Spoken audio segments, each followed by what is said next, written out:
guys, it's Natalie. Today I'm going to be showing you how to make an easy brick pattern in Procreate. I'm going to start by changing the background to a dark gray color. Then I'm going to go into settings and turn on drawing guide to give us this nice grid here. Then on the first layer, I'm going to tap and turn on drawing assist. This makes it so that everything I draw on this layer will conform to the grid and be nice and straight.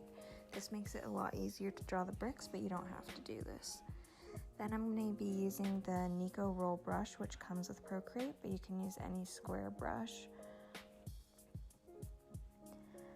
Then I'm going to start drawing out the bricks. They don't have to be perfect. You just want to make sure they're relatively aligned and that each layer is offset a little bit. Then I'm going to duplicate this layer and shift it around so that I don't have to draw every single brick. And then I'm going to merge all those layers together and clean up the edges so that we get this nice neat rectangle. Then in settings, I'm gonna go ahead and edit the drawing guide and hit perspective, and then I'll tap to create a vanishing point off to the side here.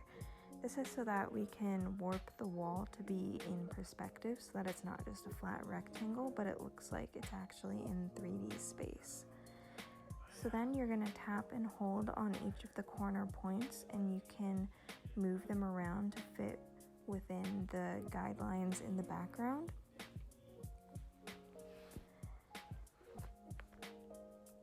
Then I'm going to go ahead and turn off the drawing guide because we don't need it anymore, and create a new layer underneath the bricks. Then using the select tool, I'm just going to create a simple rectangle to make a background for the bricks so that they're not just floating. Then I'm going to duplicate the brick layer to make the highlights. I'm going to change the layer mode to color dodge, and I'm going to turn the opacity down and drag it up a little bit towards the top left. I'm also going to tap on the layer and click clipping mask so that it doesn't go outside of the brick shape. Then I'm going to duplicate the layer again, move it above everything, and turn it to the multiply layer mode. Then I'm going to shift this down a little bit to the bottom right to create the shadows. You can mess around a bit with the opacity and colors of the bricks.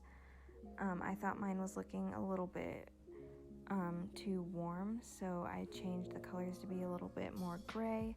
You can do this really easily by turning on alpha lock, and then you can fill the layer with whatever color you want without messing up what you've already drawn.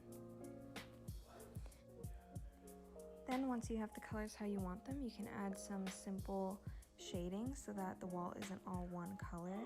I'm going to create some simple shadows by using a big soft brush on a new layer at the top, and I'm going to switch the layer mode to multiply to make it darker. Then to make the highlights, I'm going to do the exact same thing except in the top left and on an add layer mode.